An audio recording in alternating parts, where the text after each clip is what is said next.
त्यांनी या वयामध्ये अशा प्रकारचा खोटारडेपणा करायचा, पराभव झाला तर स्वीकारून घ्यायला पाहिजे होता. जेव्हा पराभव स्वीकारता येत नाही, जनतेला पुन्हा कन्फ्यूज करण्याचं, आपलं अपयश लपवण्याचं काम अशा प्रकारच्या कृत्यामधून करण्याचा प्रयत्न शरद पवार साहेब करतायत.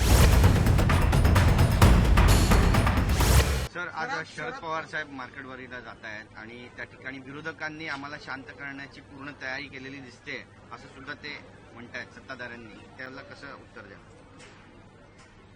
शरद पवार साहेबांचा आम्ही सन्मान करतो, पण त्यांनी या वयामध्ये अशा प्रकारचा खोटारडेपणा करायचा,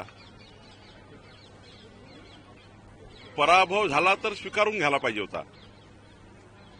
पण जेव्हा पराभव स्वीकारता येत नाही, तेव्हा काहीतरी जनतेला पुन्हा कन्फ्यूज करण्याचं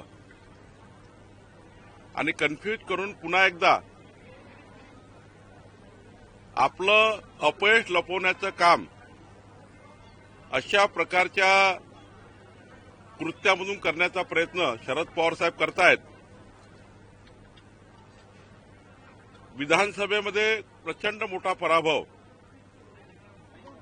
जनतेने नाकारलं आणि म्हणून आता येणाऱ्या स्थानिक स्वराज्य संस्थाच्या निवडणुकीमध्ये पराभवाची भीती आणि मग यामधून जनतेला कन्फ्यूज करून आपल्या स्थानिक स्वराज्य संस्थेमध्ये पुन्हा आपली जमानत वाचवण्याकरता शरद पवार साहेब धडपड करतायत. आणि मार्केटवाडीमध्ये आलेले लोक कोण आहेत? पवार साहेबांचे कार्यकर्ते आहेत. जनता कुठे आहे? जनतेने तर विधानसभेला दाखवून दिलं की लोकसभेचा खोटारडेपणा जो होता तो जनतेने नाकारला आणि विधानसभेला जनतेने आम्हाला भरभरून मतं दिली आहेत.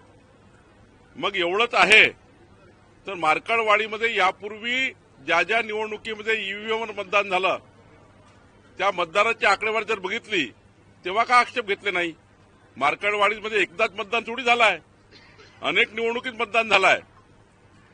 मग स्थानिक स्वराज्य संस्था ईव्हीएमवर झालाय, त्यानंतर विधानसभेत ईव्हीएमवर मतदान झालाय, मशीनवर मतदान झालाय, त्यानंतर विधानसभेत झालाय, लोकसभेत झालाय, अनेक लोकसभेत अनेक विधानसभेत मतदान झालाय. तेव्हा आक्षेप घेतला नाही. पण जाणून बुजून जाणीवपूर्वक या महाराष्ट्राला पुन्हा एकदा या महाराष्ट्रामध्ये आपल्या या ईव्हीएमवर मशीनवर दोष देऊन पुन्हा एकदा आपलं अपयश लपवण्याचं पाप पवारसाहेब करतायत. मला वाटतं जनतेला सारं समजलं आहे. किती नौटंकी केली राहुल गांधींनी केली, पवार साहेबांनी केली किंवा अजून त्यांच्या महाविकास आघाडीच्या नेत्यांनी केली. महाराष्ट्र नौटंकीला कंटाळला आहे. महाराष्ट्र विकासाच्या बाजूने आहे. महाराष्ट्राला महायुतीकडनं अपेक्षा आहे आणि महायुतीचं सरकार देवेंद्रजींच्या नेतृत्वामध्ये या महाराष्ट्राला प्रचंड ताकदवान आणि महाराष्ट्र हा देशातला क्रमांक 1 राज्य करण्याकरता आम्ही काम करणार आहोत. सर, उत्तम जानकर म्हणतायत की मी राजीनामा देतो, बॅलेट पेपरवर तुम्ही मतदान घ्या, त्यासाठी मी तयार आहे. असं आहे, हा खोटारडेपणा आहे. महामानव डॉक्टर बाबासाहेब आंबेडकरांच्या संविधानाचा अपमान आहे. निवडणुकीमध्ये खरं तर आता लोकसभेचे 31 खासदार निवडून आले महाविकास आघाडीचे. मग ते महाविकास आघाडीचे 31 खासदार त्यांनी राजीनामे दिले पाहिजे ना. तुम्ही खोटारडेपणा करण्याकरता त्या ठिकाणी अशा प्रकारचे उद्योग सुरू केले.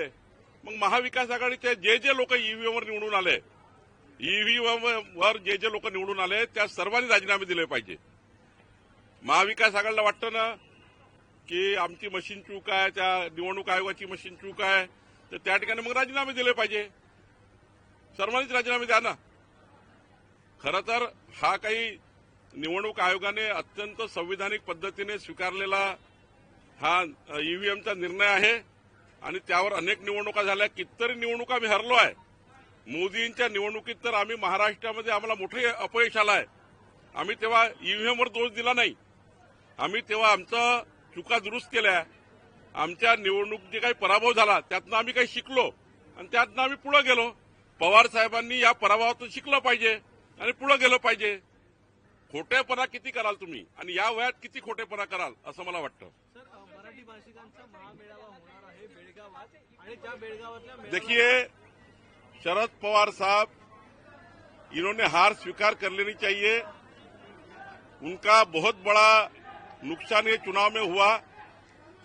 उन्होंने जिस प्रकार से झूठी बातें कही लोकसभा चुनाव में, वो झूठी बातें जनता ने नकार दी.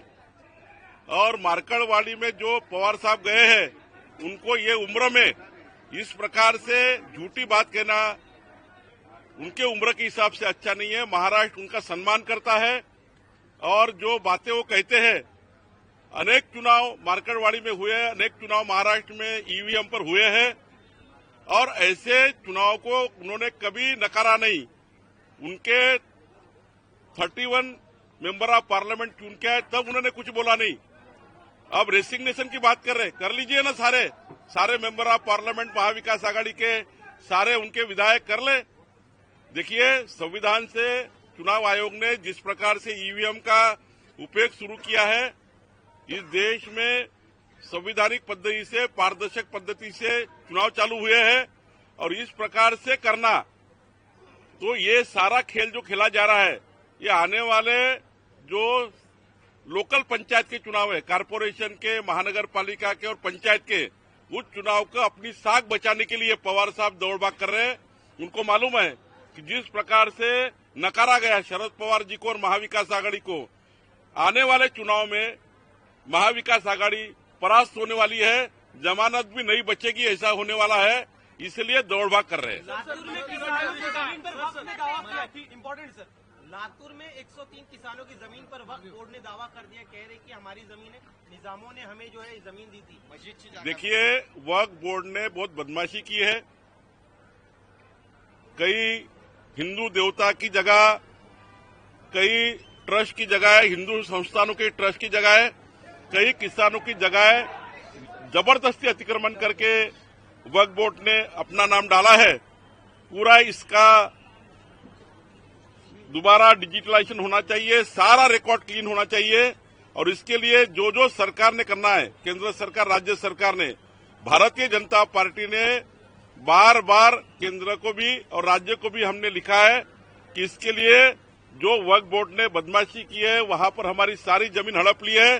सारी जमीन जो जो नियम के बाहर हड़पी है, सारी जमीन किसानों को और हिंदू देव देवता के ट्रस्ट को और जिसको भी जिस समाज की जमीन ली है, चाहे मुस्लिम हो, चाहे हिंदू हो, चाहे दलित हो, वक्फ बोर्ड ने सभी प्रकार की जमीन अपने कब्जे में ली है, वो सारी छोड़नी चाहिए और उसके लिए सरकार कड़ी कार्रवाई करेगी. मामले में आप जांच करेगी महाराष्ट्र सरकार? बिल्कुल करना चाहिए. महाराष्ट्र सरकार और केंद्र सरकार को मैं विनती करूंगा, हमारी पार्टी से मैं विनती करूंगा, कड़ी जांच होनी चाहिए और सारी जमीन जिनकी मालकियत है उनको वापस मिलनी चाहिए.